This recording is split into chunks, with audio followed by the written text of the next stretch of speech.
Hey guys, welcome back to Mom's Machines. This is Liz, and today I have a question for you. When would you not want a transport path?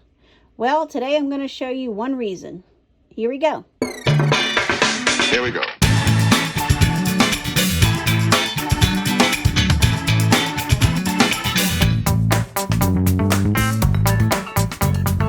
Okay, so the big reason I did not want a transport path in this work area is, as you see, it's up next to the entrance to our driveway and by the road.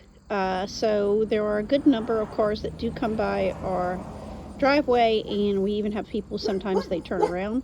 So I don't want it to be able to reach up here unless I'm outside, so I actually drive it up here. So let me show you what we do to get it up here. As you see on my map within the app, each work area has a transport path and the blue lines going from the base or charging station to that work area. In this part of the map, you can see the transport path, just a little bit of it in blue. And that will take the mower up to the section that's behind the fence, that's not right next to the road. However, the part of our yard that's in front of the fence, I do have a work area up there, but there is no transport path. The only way the mower can get there is if I drive it there with a remote control or just manually lift it and set it there.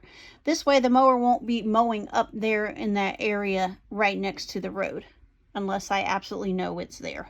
Another way to do this is to actually set up a transport path and then just going in the app and making it inactive. I have not actually done this yet, so I didn't want to include it on the video. If you guys got any questions or comments, please put them below. Otherwise, have a great day, and thanks for watching, and please subscribe to my channel. Here we go.